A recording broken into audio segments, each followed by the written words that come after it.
Hi, everybody. I'm David Dichter. I'm the CEO of ATIA, and I want to welcome you to this call for presentations orientation. We just opened the call for presentations just at the end of last week. Was that right, Becky? Yeah, end of last week. And I want to start by introducing an awesome team of people here at ATIA that make all of this happen behind the scenes and hopefully make your experience both submitting your presentations and speaking at ATIA a real seamless, easy experience. And that's what our job is. And I'll do a little welcome in a minute. First off, some housekeeping. We have captioning available. So if you just click on the captioning button at the bottom of your screen in your Zoom window, that will turn the captions on and off. We also have ASL interpreters available. That would be clicking on the interpretation icon at the bottom of your screen in your Zoom window. It'll give you an option to click on English, ASL and English, and then the ASL interpreter's video window pops out as a separate standalone window, separate from the Zoom window itself. So that's available to you. What other quick little couple of more housekeeping items? Please use the chat area to ask your questions along the way. We're not a huge group, although we're fairly large. Group, and the team will easily kind of pick up questions and answer them, because if you have a good question, in all good likelihood, everybody else is thinking some of the same questions that you have. So just quickly to introduce the ATIA team, our Director of Education Programs is Becky Williams.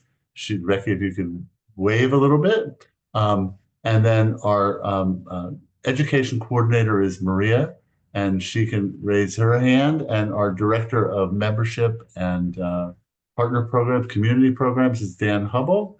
Our ATIA Admin Extraordinaire is Cassidy Olson. She's up in the top left for me. And Sean Waldron is our Manager of Marketing and Communications.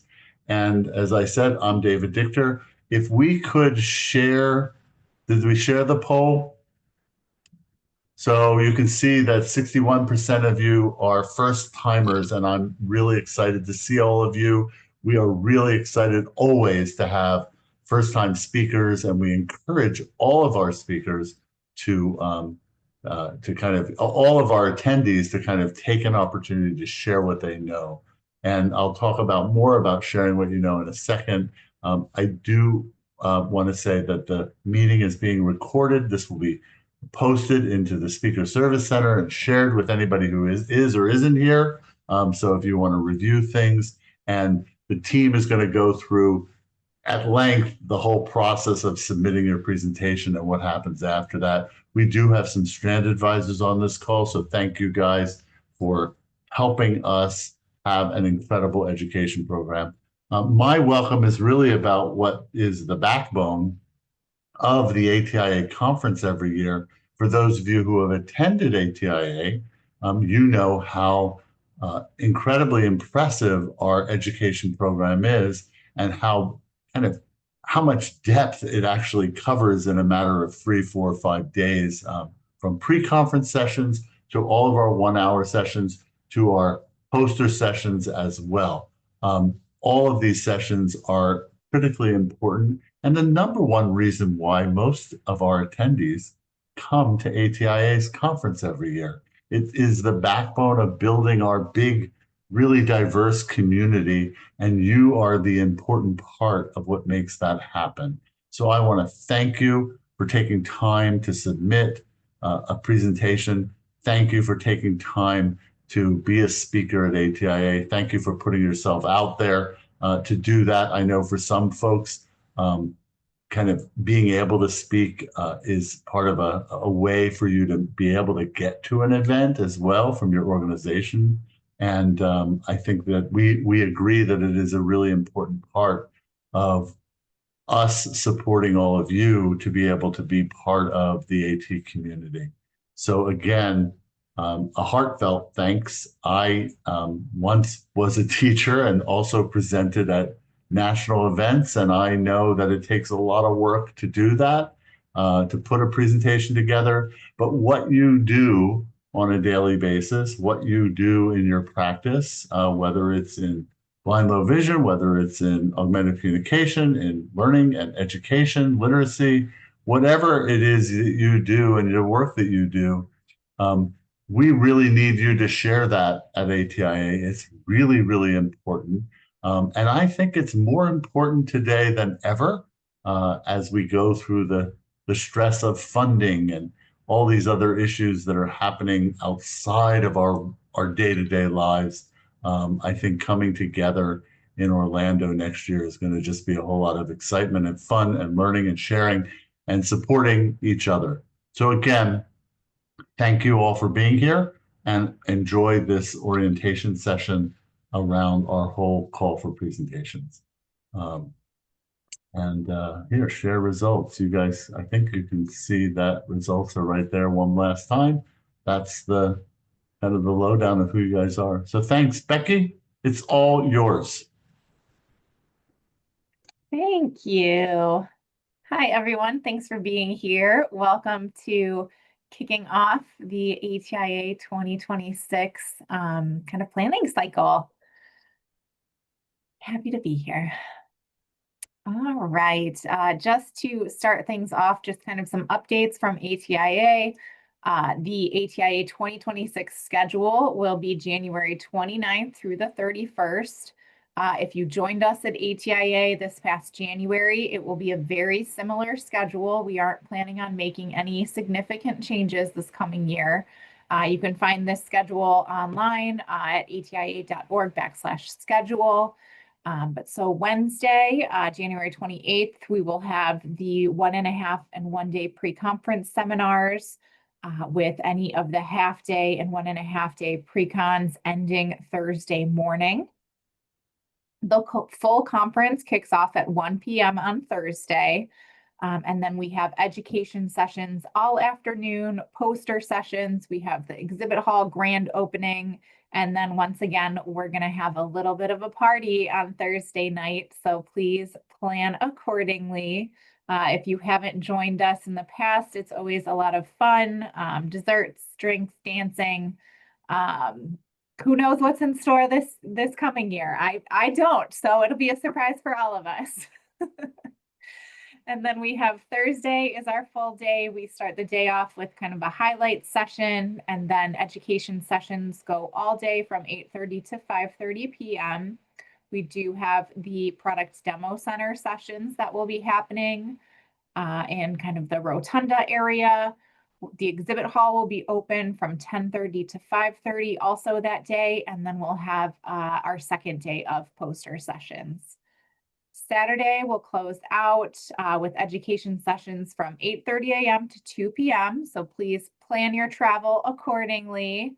We'll have PDC sessions through almost 1 p.m. The exhibit hall is open until 2 p.m. AT Maker Day is 10 a.m. to 1 p.m., which is always an awesome time. And then the conference officially concludes at 2 p.m.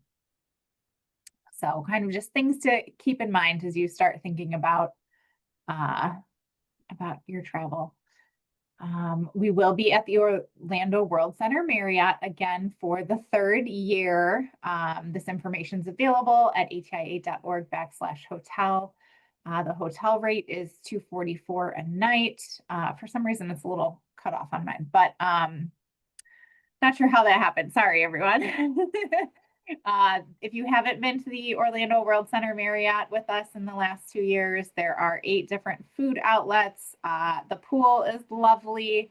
It's just a really nice hotel. And then hotel room block will open in July. So please plan accordingly, book early, just to make sure that you can get the nights that you would like at the hotel.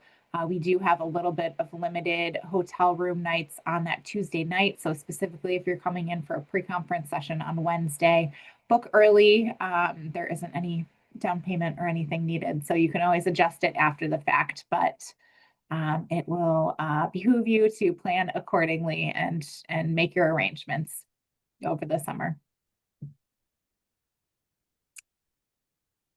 All right, we've already had a question about this in the chat, speaker registration fees. All accepted speakers will receive discounted registration fees, and these are the same fees as last year. It'll be $415 for the discounted rate through December 3rd. So if you're accepted for a presentation, please make sure you book your registration before the beginning of December. Take care of it early, and then you just don't have to worry about it as the holidays come. And then starting December 4th, it would bounce to the regular attendee fee, which is $705. So it's a very significant discount. We are grateful for all of the knowledge and your willingness to share it with everyone. So again, if you're accepted, make sure you book your registration early. It does include complimentary CEUs if you're looking for ACV, REP, AOTA, ASHA, CRC, or IASET. Your speaker fee does include those, and there's also a discount for the virtual event add-on. Someone just asked about a discounted student fee for presenters. This speaker registration, I believe, is kind of the best rate that there is. There isn't, we don't combine discounts. So you could either register as a student, but I believe the speaker registration fee is your best bet. All of the fees are available on the website, so I will double check, but you aren't allowed to kind of combine fees. And then speaker registration will open officially once we send out all of the speaker notifications in mid-August. Oh, thanks, Cassidy. Cassidy just confirmed the speaker fee is significantly better than the student fee. All right, at this, I'll hand it over to Maria. Thanks, Becky. So now we'll get into the meat of the call for presentations. So who we want to hear from? Basically, everybody connected to the ATIA community. These are just examples. Anyone else not listed here is absolutely welcome to submit. But just as a list, it's open and inclusive to everyone.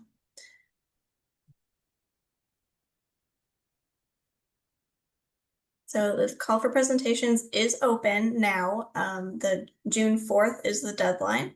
It's very similar to past years. You'll complete speaker information and disclosures and a content disclosure. Those are both required. Session permissions and code of conduct agreement are also required. There is an option to transition to a poster if not selected for a breakout. So if you are submitting for a 60-minute education session, there's a box to check if you are willing to present as a poster if not chosen as a breakout. We have a couple of conference focus areas. Those are maker and social inclusion and user perspectives, and research. The research substrand or secondary strand will have dedicated slots across all of the strands. So if research does apply to you, make sure you select that as a secondary strand. Our Fearless ATIA 2026 Strand Advisors. These are our subject matter experts.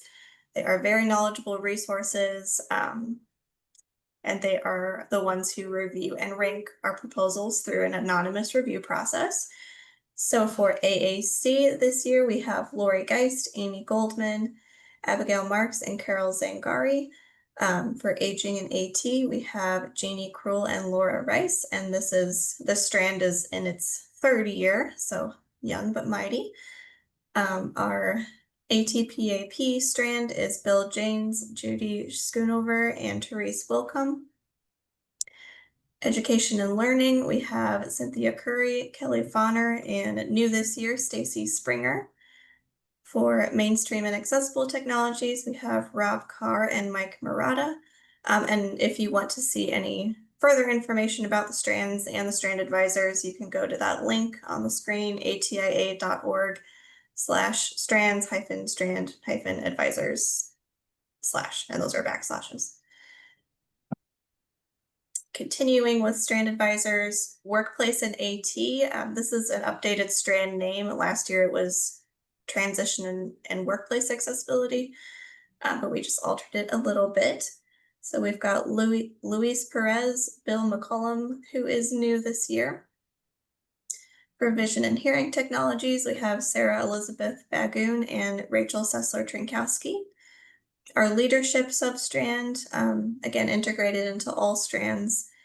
And for our Research Substrand, we have Anya Evmanova and Lori Geist, and our International Liaison is David Baines.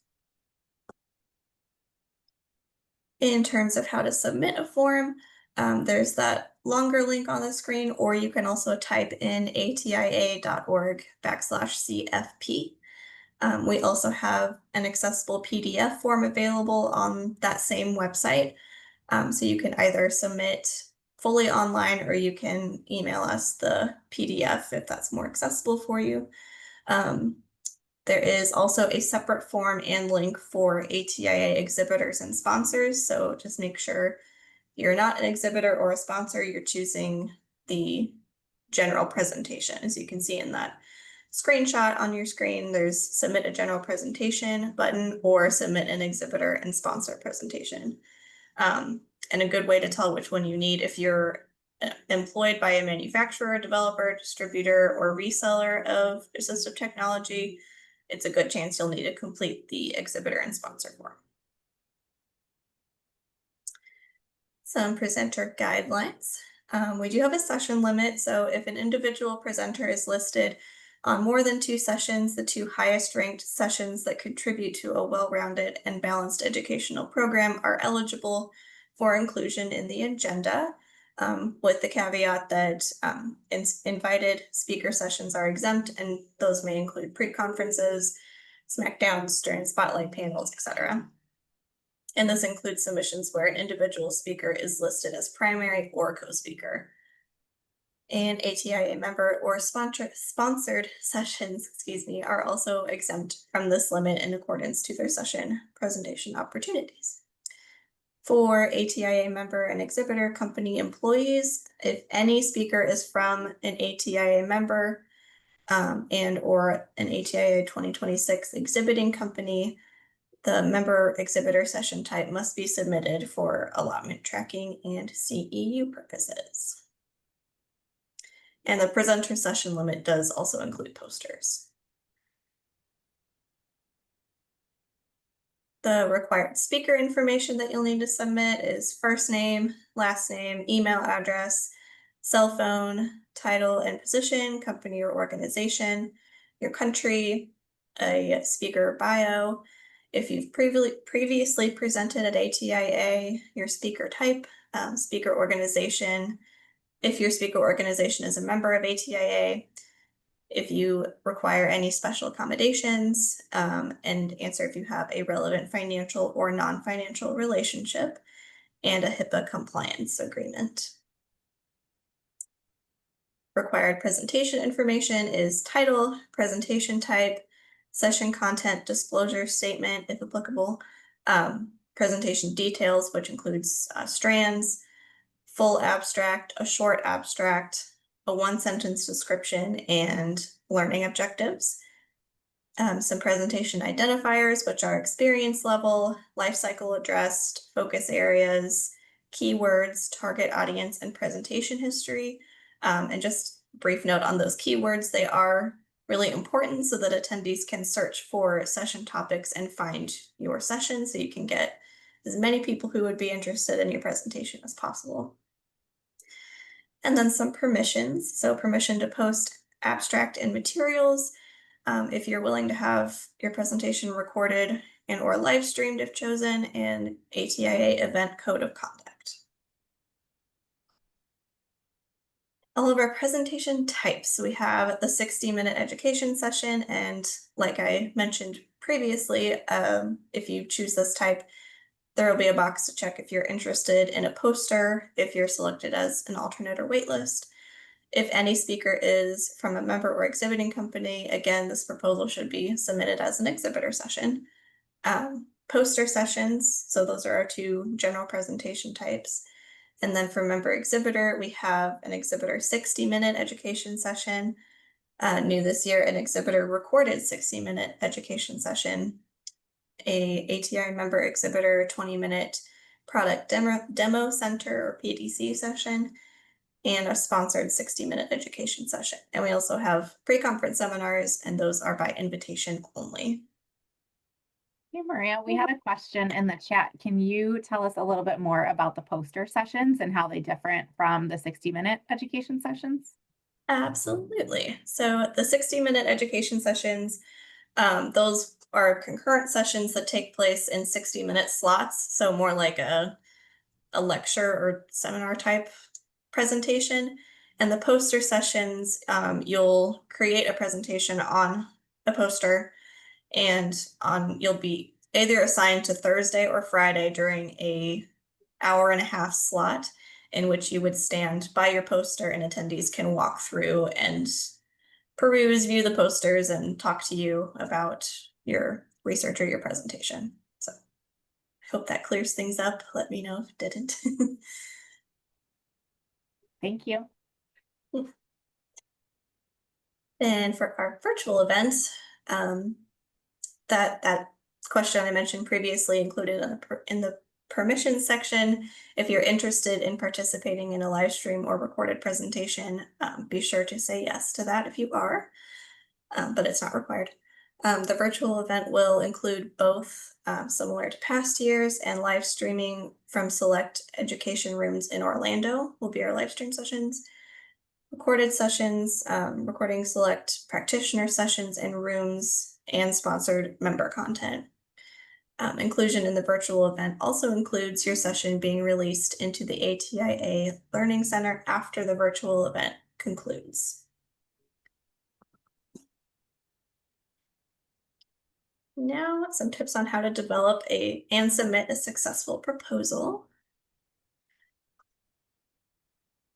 So things to think about is, what is your expertise? Identify your audience and tailor that presentation to them. Be realistic with what you can present in 60 minutes and plan to fill the full 60 minutes. Define what participants will learn from your presentation and focus on the learning outcomes. Learning objectives should begin with an action verb, include a measurement, and be specific. And our audiences engage well with teams of speakers. So if you have your coworkers, your people you work with, they respond well to teams. So, and then think about SMART goals, which stands for specific, measurable, attainable, relevant, and time-based. So if you've been to ATIA before, or even if you haven't, what is some information you can share that you think would be helpful to others is another thing to think about. Some key dates and next steps. Again, the deadline for the call for presentations is June 4th. For exhibitors and sponsors, they do have an extended deadline of July 11th. And then in June through July, we'll have the anonymous abstract review and scheduling, and that is fully anonymous. No speaker information will be shared in that review stage. In early August, it'll be reviewed by our CEU content consultants. And in late August is when we will notify you if your session has been chosen or not. We'll let you know either way. In early September, the session directory will be launched, and September 15th is the deadline to complete your speaker agreement. December 3rd, again, is that discounted speaker registration deadline. December 31st is the final deadline to register. In early January, we will have speaker and live streams, speaker orientations, to just give you a few extra tips before we're on site. January 28th to 29th are our pre-conference sessions, and then our full ATIA 2026 event is January 29 to 30. It's actually January 31st. I just caught that right now. Oh, there it is. Sorry about that. All right. And for next steps, prepare your submissions, submit your presentation online, and then please feel free to reach out to education@atia.org with any questions, or if you completed the accessible PDF form, that's where you'll email it. Again, education@atia.org. And feel free to recruit peers and colleagues to submit to ATIA 2026. This includes individuals with disabilities. You can promote via email, social media, etc.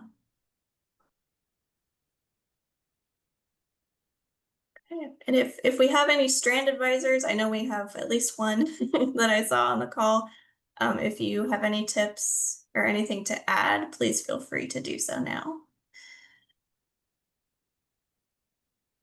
We don't mean to put you on the spot or anything. Yeah.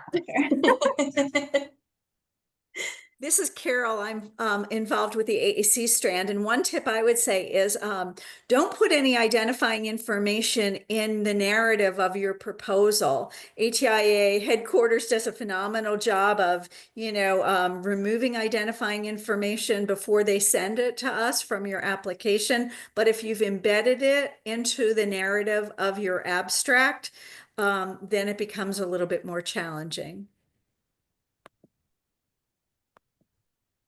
Thank you, Carol. I would also add, as a strand advisor, to remember that we don't know everything that you know. So when you're writing your proposal, it can be really easy to forget not just jargon, but that there might be a lot of background information that you have and you know your target audience better than we do. So I would suggest once you've drafted what you plan to submit, giving it to someone outside of your area who doesn't know your work, ask them to review it and give you some critical feedback, and to point out anything that didn't make sense to them, because there's a chance it won't make sense to us either. Thank you, Bill. That's another good one. Let's see. We had a really good question, Maria. One was, how many people typically attend a session? It always depends on the topic, and it can be anywhere from 20 people to 500 people. It really does depend. This past year, we had over 3,200 attendees at ATIA. So you can imagine there are about 20, any given hour, there are 20 to 30 concurrent sessions. And that means that it can be a very large session or a smaller, more intimate session, and it always depends on the topic. Did any of the other strand advisors want to say something? We also had a good question from Melinda. Do we include the slide presentation with the submission? That would be an incredible heavy lift. And I suggest, no, that is not a request on our part. You have lots more time to get that prepared and ready for the event. So wait until you're accepted before you start doing all of that work as well. I want to add, this is David again, I want to add one comment that we have for the past several years really been encouraging individuals with disabilities and their family members or caregivers who really have a story to tell about their own lived experience, whether it be acquiring assistive technology, how assistive technology has changed their lives, how you're using assistive technology. And we have come up with some pretty creative accommodations for folks who use assistive technology, folks who have disabilities. So if you are that person on this particular webinar, or you know folks who you think should be presenting to our audience, mostly of practitioners, to tell their story, we encourage it. I encourage it for sure. Becky, are there more questions out there that we should be speaking publicly about? And you're welcome to unmute yourself and ask questions as well. Rachel just popped on to say hi first before I pop in. So go ahead, Rachel. Just real quick. Hi, everyone. This is Rachel Sessler-Trinkowski. So one thing that I see frequently is just either the same description for the short abstract and the longer description, or just not enough details. So just be sure when you're submitting the proposals that you're giving enough details so that when we as strand advisors are reviewing the information, we have a good understanding of what your session will entail. I see a hand raised by Kevin. Yeah, two questions. One I posted in the chat. The first one is if you're submit as a speaker, can you also submit as the exhibitor and sponsor, or are you limited to just one? I'm Are you- sorry. Kevin, ask that one more time. If you're submitting as a If you're su- speaker, yeah. if you're submit as a speaker, can you only be a speaker, or can you also submit as an exhibitor and sponsor? If you are an exhibitor at the conference, then you have an opportunity to submit a session as an exhibitor. So you will, no matter what, you'll be a speaker, but a speaker as connected to an exhibitor session or a speaker that stands alone as a practitioner education session. So either way, you're a speaker, but you'll submit under one or the other. If you are connected to a company and you submit just as a speaker in the general education program, probably not going to get selected under that if you're with a company already. So if your company is exhibiting, the best way to do that is to coordinate with the people who are handling the booth stuff. Okay, and then so it sounds like in our case, that's since we are a company and plan to exhibit and speak, to submit as an exhibitor and then also have the opportunity to speak. Yes, as an exhibitor, yep, that's the way you do it. Okay. And then my second question is, I guess since we're going to be first time exhibitors and speakers at ATIA, are there any, I guess, past templates or kind of examples that we can use potentially as reference to kind of model after in terms of when we're filling out the abstract and narrative? So exhibitors have a different pathway for selection, and they are not part of the general review process. So I think what you'll find, Kevin, is that the submission process is pretty straightforward for the information, and it has to be an education focused session as opposed to just a simple sales pitch. But I think that we'll work with you, and you can email education just to make sure if you want to kind of have somebody take a look at what you're thinking about, we can work with you and help you out with that. Okay. Okay. And the exhibitor timeline that's the July one as opposed to the speak one in June. Correct. We give an extended time for the exhibitor sessions. Perfect. Yep. Thank you so much. Good to Yes, reconnect with you, David. Thanks. Bye. It's good to see you. I look forward to seeing you, Kevin. Yep. Likewise. Who do we contact for help figuring out what strand we should list? Or is that decided by the strand advisors? I think you have to make those decisions when you're submitting. You can put a sub-strand. If the strand advisors find, I'm sorry, Becky, you probably have better answer this. If the strand advisors find that your session belongs better in a different strand, they likely will ask to move that. There's a window of time in the review process for our strand advisors to kind of say, this doesn't quite fit in this strand, but we think it fits over here better, and we'll internally move those things. But feel free to email education and share some of that information, and we'll help guide that. Rob, did you want to say something? Because you just wrote a whole big long thing here. I think you should say. Yeah, sorry about that. My advice is, especially if you don't propose conference talks very often, if you have an hour, it's really tempting to try to tell everybody everything you know in that hour. But just remember that folks are at a conference, they're out of pocket, they're learning a ton.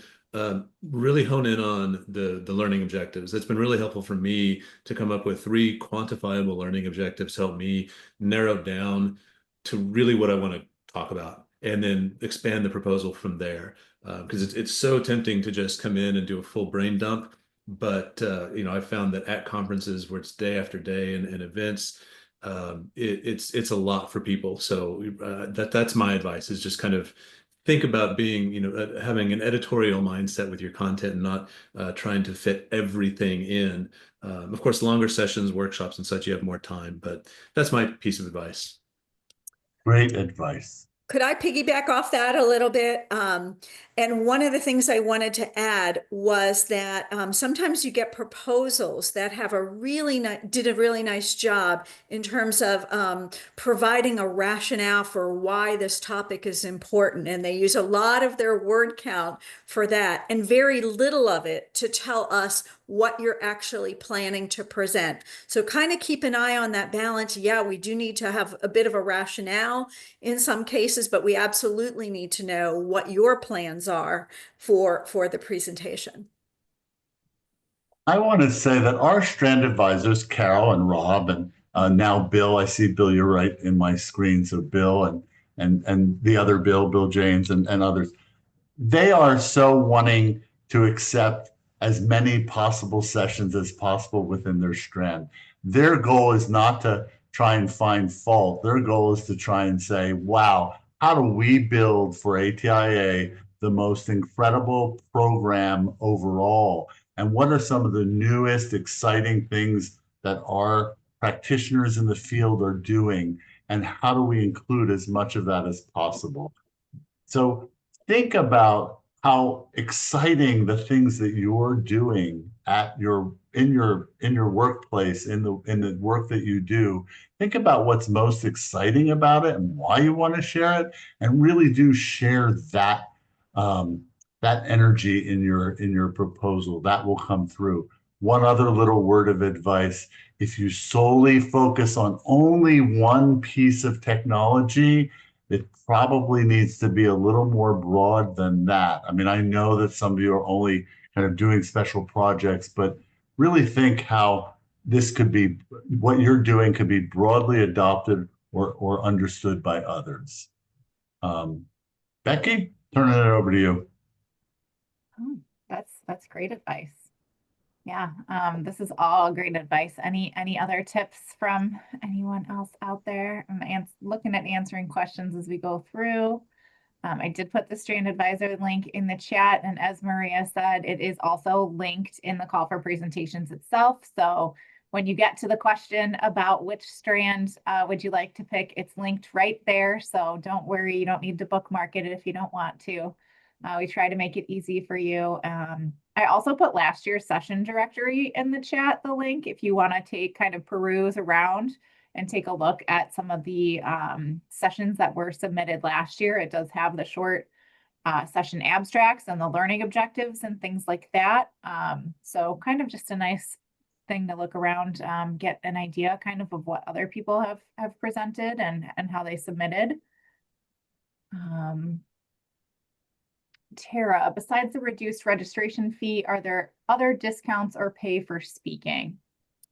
Just the significantly reduced registration fee that I can think of. Am I forgetting anything, David? No. Okay. All right. What content is best for a poster versus an education session?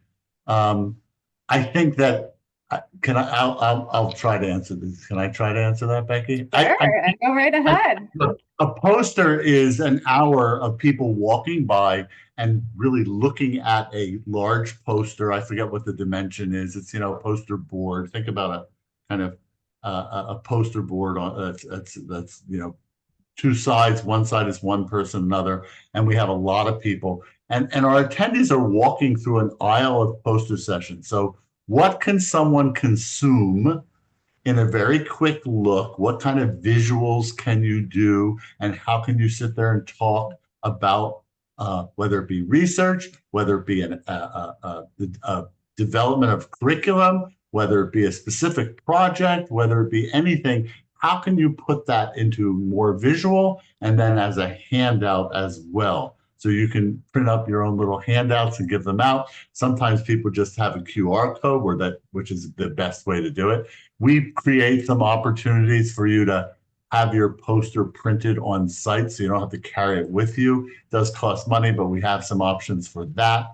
And I have to say, it's a bit crowded at times because we have a lot of, we have anywhere from 30 to 40 or more posters each afternoon, and our attendees love walking through and seeing all the great projects and programs that people do. So it is by no means, we can't give everybody a session. There just isn't enough room in the whole facility, but we like to give folks an opportunity. It's also a stepping stone to kind of move from, being able to just present content in a poster and then moving to, in the next year, to a full 60-minute session.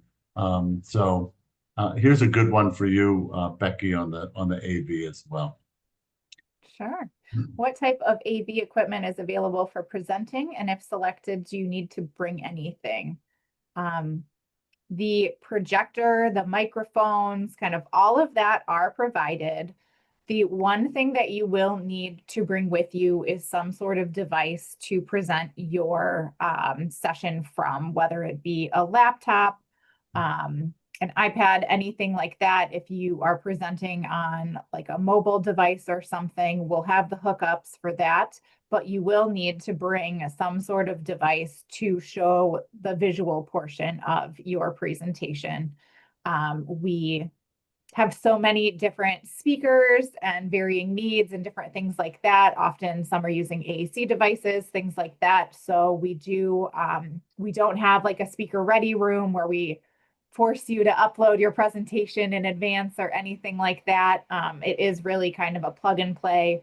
We do have we'll be walking around between each of the sessions to make sure that you're all set and plugged in and ready to go. Our AV team is around as well to help with any issues. But really just something to present your presentation from, and any other additional devices that you might need to present are the only thing you'll need to bring. And you can show apps and have more than one device connected and switch between them. If you have hardware and you want to bring one of those overhead cameras that can be plugged in, where you can actually show a device on the screen as well.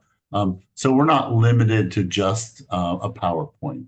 Remember, it is only an hour, so you have to be pretty quick and be comfortable at using all these different types of technologies. But we really try to make it so that you can present both product. The audio is all tied together. So, and our AV team is pretty incredible. They've been working with ATIA for a very long time. Michael asked the question, do you get to request preference for day or time, or does ATIA make the schedule? ATIA makes the schedule with our lovely strand advisors. We often have upwards of 350 to 400 sessions to schedule. And we take a lot of time over the summer. We go strand by strand. We look at every single session, every single topic, to make sure that we're not putting two topics that have the same kind of things at the same time. So we do the scheduling. It's a very in-depth process, to put it lightly. That said, if for some reason you need to request a switch after your session has been accepted for whatever date and time it has been, we do take those requests. We'll try to accommodate as much as possible, but often it will require a session cancellation or something to move things around, just because we are scheduling and managing so many sessions and speakers. And like I said, we try to do a really good job of making sure we don't have similar topics at the same time slot. And any of our strand advisors, feel free to pop in too. Tara asks a great question. If you are a speaker, can you self-promote? For example, if presenting on AAC and I've created core boards that I am talking about, can I put that information in my presentation? You certainly can. If you've made something that you are wanting to share with the bigger world, we encourage that completely. If it is for sale, that becomes a little bit of a different question. But certainly if you're trying to share what you've learned or what you're doing, I think that that's really important for you to be able to share that. That's the whole point of being part of our bigger, broader AT community. And it's what makes it so vibrant, that everybody's sharing with one another. And And I was thinking about that initially as another way, but we encourage everyone, if once you're selected as a speaker, there will be a marketing kit where you can promote the fact that you are speaking at ATIA. One of the things that I think people love to see is who's going to be speaking at ATIA, and we kind of Sean creates this great kit for you all to kind of simply, whatever social media or whatever email campaign you want to do for yourself, and let folks know that you're going to be at ATIA 2026. And somebody asked about this recording, if they missed part of it, or the first half. Yes, this is going to be posted to where, Becky? We'll post it to the Call for Presentations webpage, so it'll be kind of right there where you need it. And then we'll also be sending out a link to the recording to everyone that registered for this webinar. So you should have it in the next 24 hours.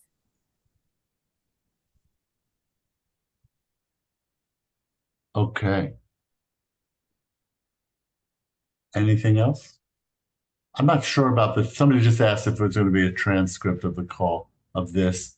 I'm not sure that we post the transcript. We'll work on that question. Any other questions? You've all been great. You stayed on the whole time. And thank you all for being here. Becky, I'll let you close things out. And there you go. Well, thank you everyone for being here, for taking the time to join us, to learn more about the Call for Presentations itself, to prepare. If you have any questions at all, no question is too small, feel free to email us at education@atia.org. Both Maria and I will get it, and we'll get back to you as soon as we can. Please remember to submit by June 4th. We don't do extensions, so get in on time, start submitting early. And if you have any questions, again, please reach out. And the exhibitors and sponsors do have an extended deadline of July 11th. So thank you, everyone. Have a good afternoon. Thanks, everyone.